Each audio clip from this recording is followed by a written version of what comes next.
Good morning, guys. My name is Luke. Welcome to Ruth Farms. Today, we are not in North Carolina anymore. We are in West Tennessee, particularly Humboldt, Tennessee. We are at Griggs Farms LLC.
We're here with Matt and Kelly.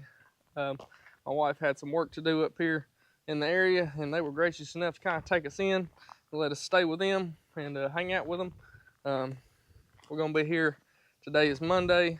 We came in last Friday, kind of hung out with them all week, hung out with Dylan Joyce and Dylan Joyce Farms. All of them's great people. But we're going to try to make up for some of the room and board here today. We're going to help Matt and Andy in their shop on the cotton picker. So let's get started. All right, with the other one here.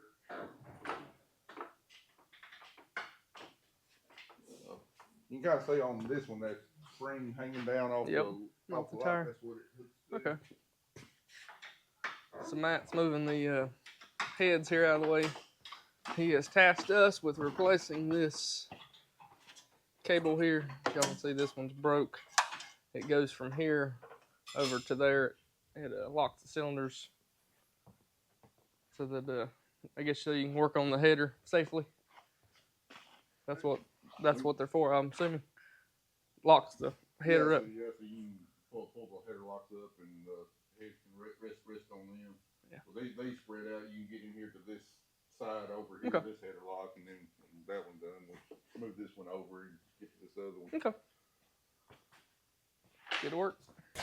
All right, so we've got the old cable pulled out here using a piece of baling twine so that it'll pull through all the little rollers and loops up through there.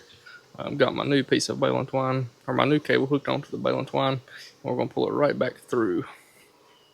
If y'all want to see the removal process, you have to watch Matt's channel, Griggs Farms LLC.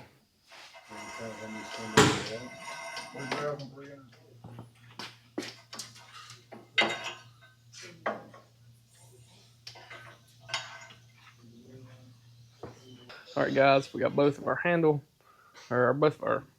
cable, new cables installed here. We got our, see if y'all can see here. We got our handle here. We pull, and if y'all can see right in front of that tire over there, y'all can just barely see the stop pull up.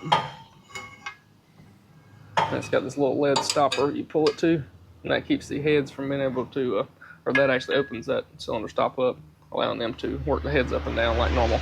So, one job done, let's go to the next one. Been here a couple hours, and I've already made a mess. I underestimated how much the little hose we've replaced, how much oil the fitting was going to leak while I was going to get a new hose. And yeah, I made a mess. Gonna get fired on the first day. Anyway, now we're on to changing the oil in the cotton picker. Got some buckets here. Got my plug loosened up there. See if we can drain it.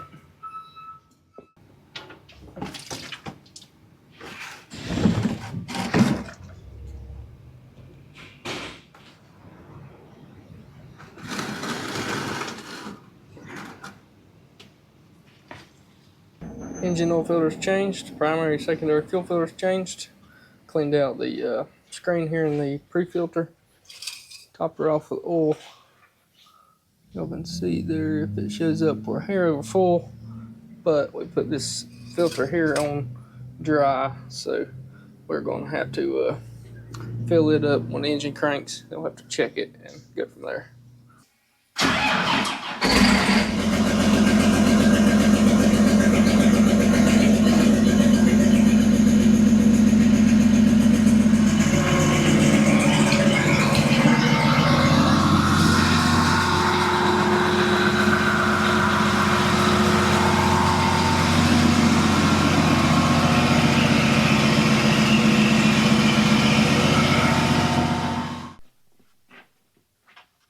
Alright guys, so we got our oil topped off here.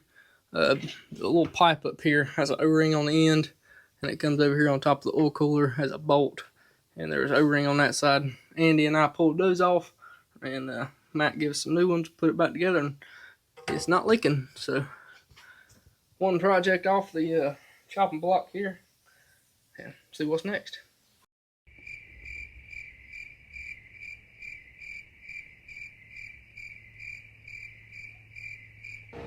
Alright guys, so day 2 here on the Griggs farm.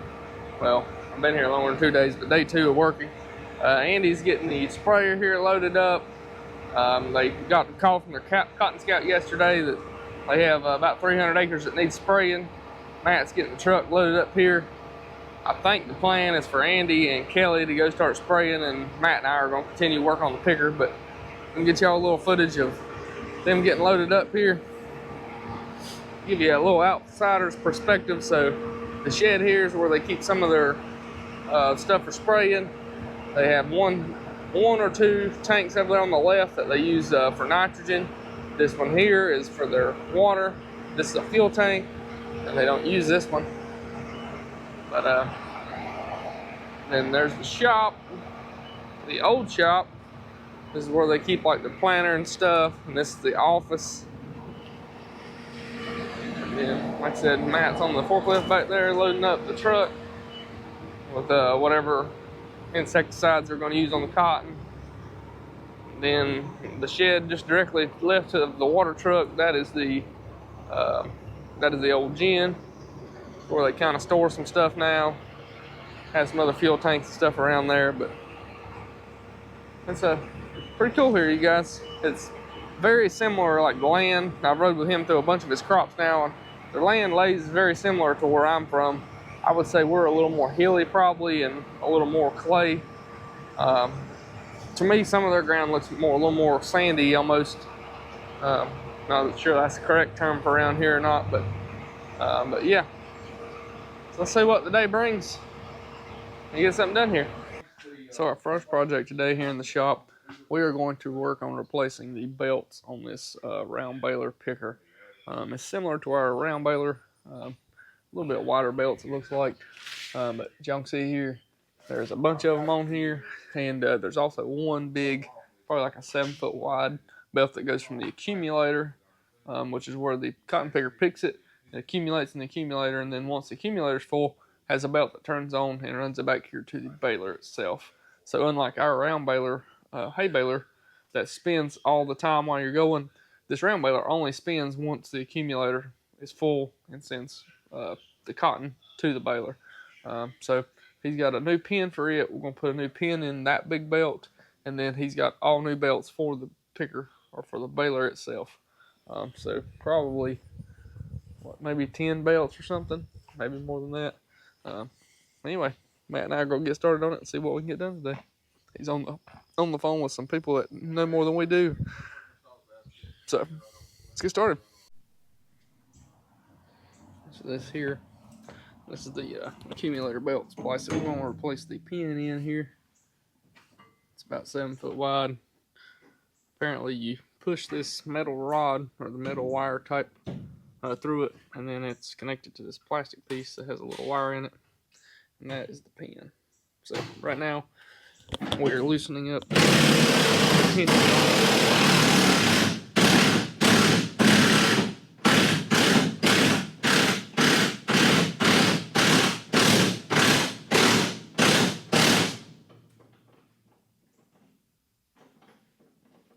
loosening the tension on that belt so that we can hopefully get enough slack to take that pin out. These are the belts we're going to be replacing later. I think there's 11 of them back here on the picture. Alright guys, that was actually a lot simpler than we thought. We rolled the seam back here to the back. Then we set on this 30-40 degree angle back here. Back here we don't have a lip. We just pulled the old, Matt pulled the old cable out. I put a pair of vice grips on it here. And then me on the other end, I inserted the new one as he pulled the old one out. We had it done. We had it done probably 20 minutes. Very simple, very easy. On to the other belts.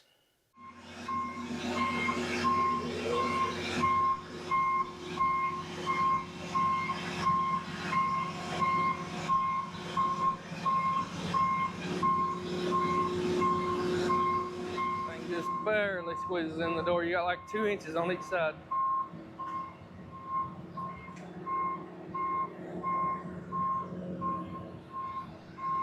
Matt needs a bigger shop.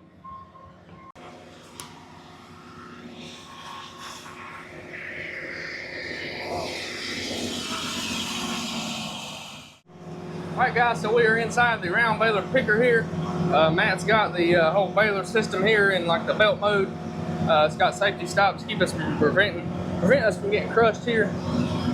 We pulled the old belt here, belt lacing apart. Just pulled the pin out using a drill. Now we've attached our new belt here to the old lacing, or to the old belt, and we're going to stick this pin all the way through, and then he's going to run it all the way through the baler, and we're going to pull that side slack out. That'll pull the new belt all the way through the baler, so that we don't have to do it by hand. We've got our new belt attached to our old belt here. We've got the new belt ran down through here. That's a long little sucker, ran down through his driveway. He can manually run these belts, which will suck this piece up into the baler, and we'll take the old belt here and pull it out the bottom, hopefully. Alright, we got the new belt past the old one and got it stretched out there. Look how far out that sucker goes. Now I gotta understand why these things are $1,300 right here. I just realized that was that thing off.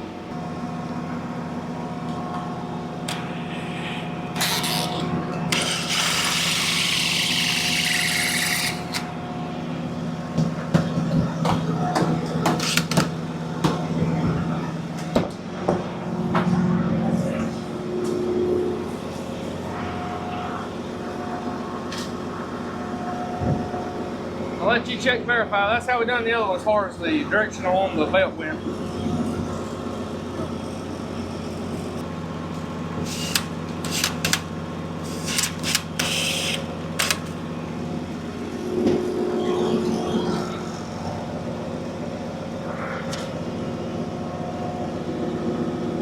Let the machine do all its work now. The machine will do it all. We just help guide it. Now it's going to tighten the rock shaft, which will tighten the belts up, and then he can spin them manually.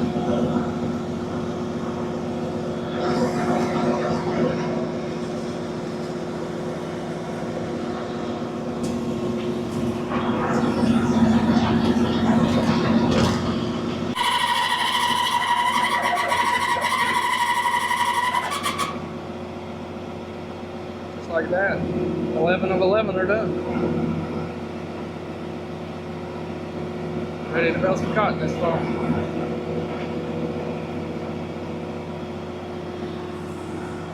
All the old ones are down there on the ground. He done pooped them out. Alright guys, so it's after lunch here. They had some issues with the boom folding of the sprayer. Matt may or may not have got it fixed. Anyway, I think we're going to get to ride with Andy here in a little while, watch him spray a few acres of cotton. They're here loading up now. It's gonna be exciting.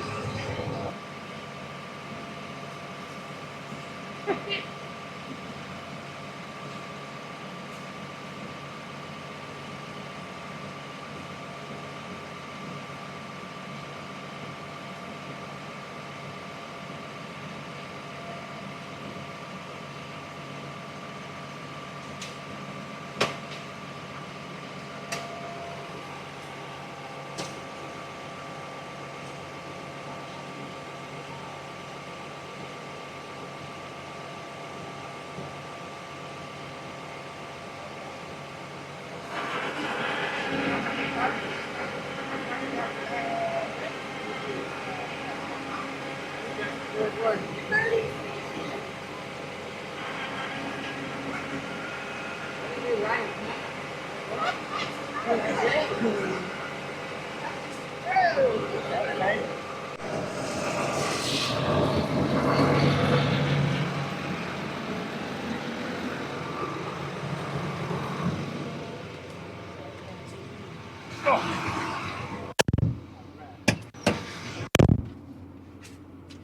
Into the chariot. This is the Cadillac.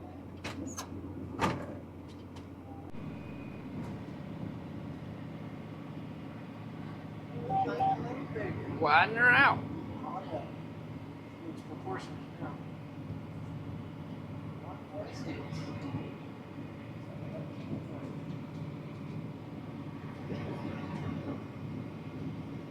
We made it to their first farm, and he's putting out an insecticide on the cotton.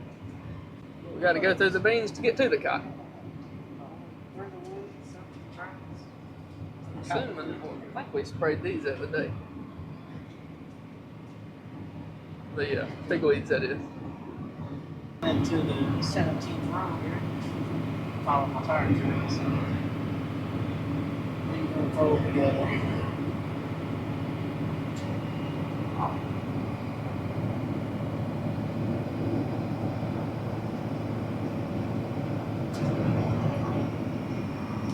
It's a little bit nicer than the old Wilmar.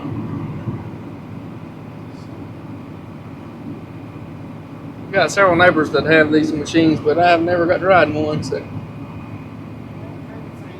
we get to ride Andy today. Like, I haven't been trusting the blue lights. Doing it manually. Usually it's one button and they can go down to where you're supposed to. Turn up front wall, turn up front. It's your 318. Work. Alright, you take it over.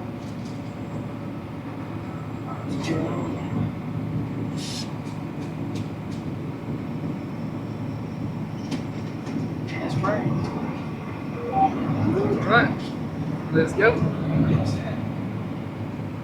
Try your best to stay on the road.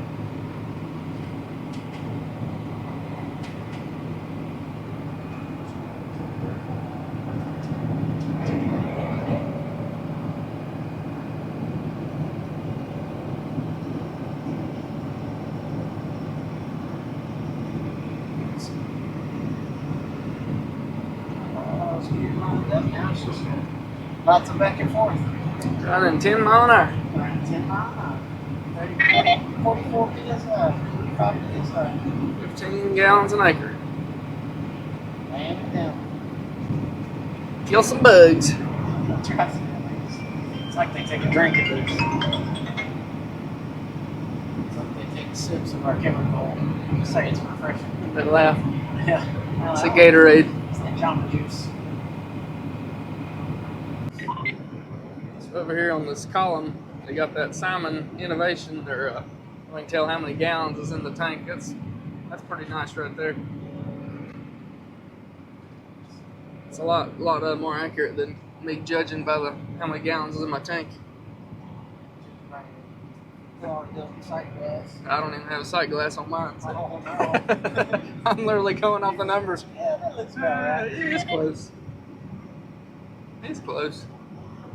Tired. Coming up 2 acres short. Or Yeah. 8 yards short. I about always do. Yes. Back for 15 gallons of water. Yep. Y'all notice once we get down here to the end where he's already sprayed, these sections will cut off.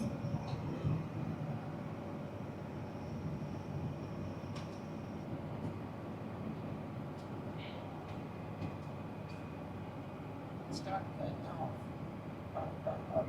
Yep. Very nice.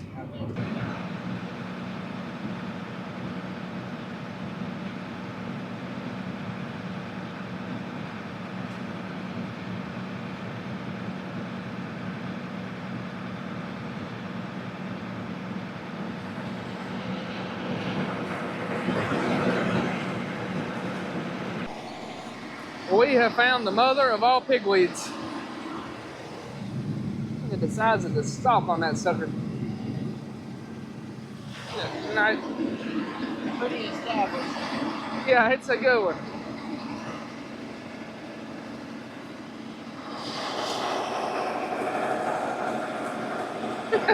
Like cutting a tree. Good night.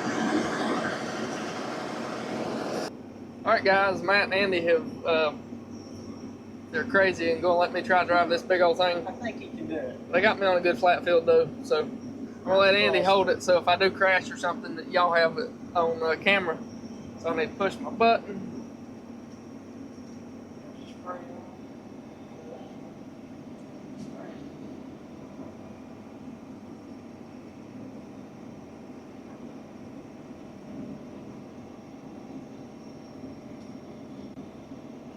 You think one of these will be on your farm in the next couple of years? Not this new one, that's for dang sure. Maybe in 20 years. Unless I get really picking up some ground. It's very nice though. It's definitely a lot nicer than the old Wilmar. It's kind of like a lot of Andy got all the roads squared off for me and all the hard stuff, so they just let me do the easy peasy work. things at least. It's a lot easier than what you've been doing with them poles over there. You didn't want to dance around those telephone poles over there.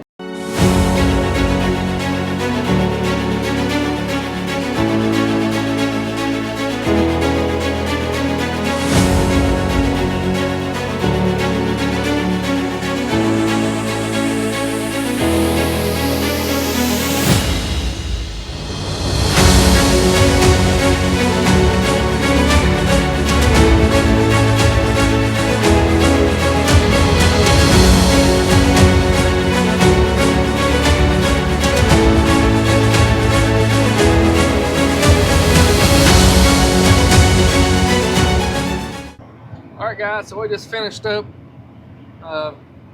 Thanks for Andy and Matt for letting me drive.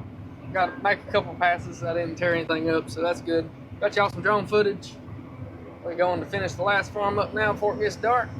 Going down the bunny trail. They're hoping that that will be the last cotton they have to spray this year, so. Appreciate it, Andy. Anytime. Appreciate you for teaching me. Come on down anytime. Anytime we have more cotton to spray. Yep. I'll call you next time.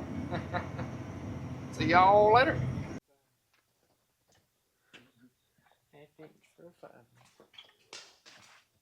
Alright guys, this morning Matt, Andy, and I were out here working on Matt's 20-foot John Deere 1560. Just going through, checking everything.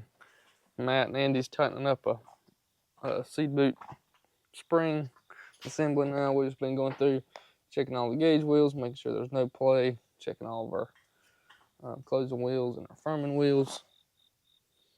Make sure there's no play, the bearings aren't going out, as well as our main disc opener there. We do have one firming wheel here that has a little play in the bearing, which I'm sure y'all can't see that, but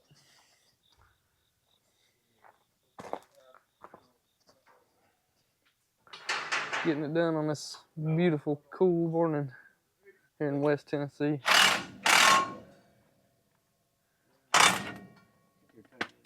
Yeah, I've got to tighten it up. Oh, okay. Can you hold this press wheel up?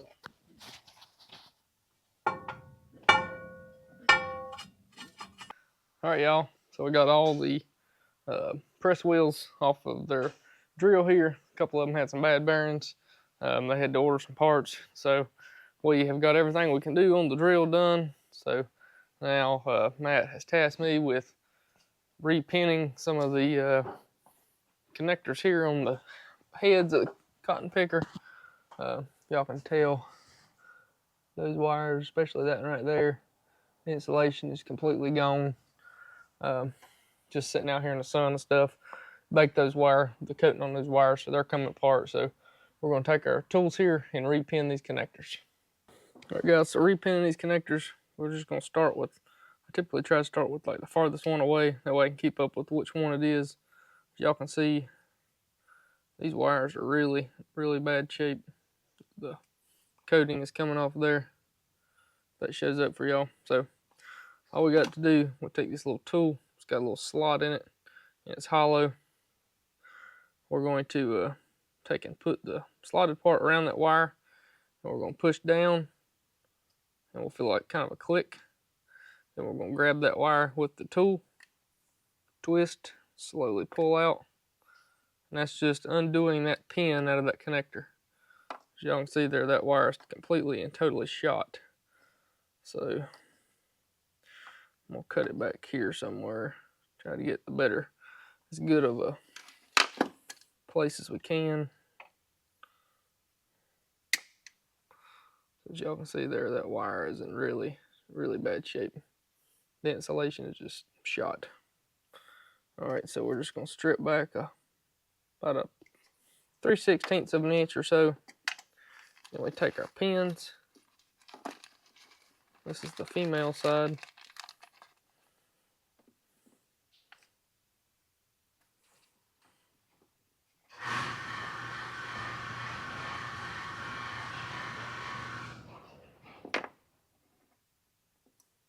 Put that pin on there.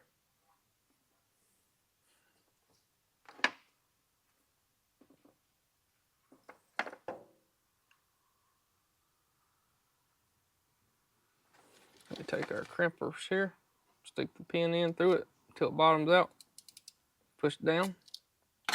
Let's check for a good connection. And then we're gonna have to bend these other wires out of the way. We'll just stick this right back in where it came from until you feel a click. Just like that, just brand new again. This is the deteriorated plug over here. You notice it's got the red between each pin, but up here at the top above my thumb there, that little red is missing. That's just a bad rubber piece in there that'll let moisture and stuff get to those pins. So he's got one ordered, actually 2 ordered, and he can fix it whenever he comes in.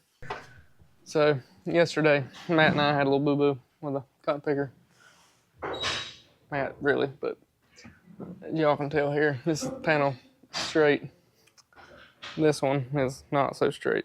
These two. Well, this piece here raises up, and we raised it up so that we could work on this belt and stuff.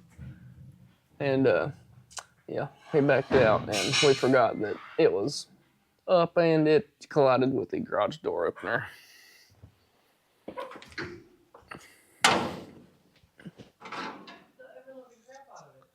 Yeah. No good. Only harm to the garage door opener is a little bit of green paint on it. Whoever installed this garage door opener, A for the day.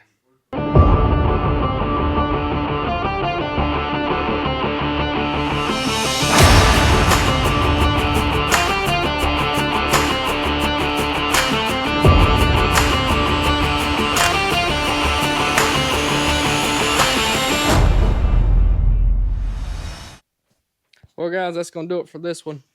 We're headed back home to North Carolina tomorrow. We got plenty of stuff to do. Get ready for our harvest. Matt, appreciate you having us here. And we're glad. We're also glad to have you here.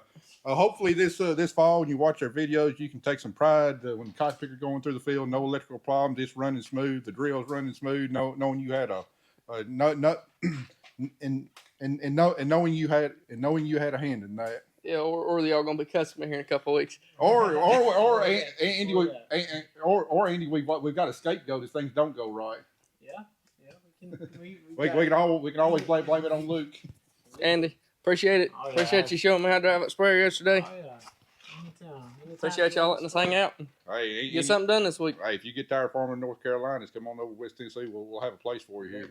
Hopefully I don't have to come to that, but you never know. Appreciate y'all. Thank you. On our way home from West Tennessee, we had the pleasure of stopping by the bins, better known as the Farm Merch Bin. We have partnered with them to start doing our merch. So for anyone who has asked, you can now go to www.farmmerchbin.com and pick you up some Ruth Farms merch.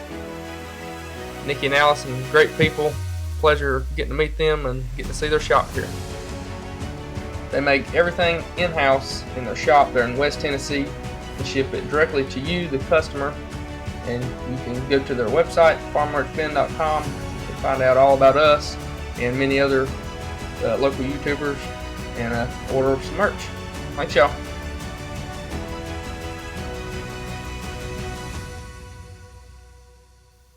Well, that's going to do it for this video, guys. Matt and Kelly were a pleasure getting to meet and getting to work with.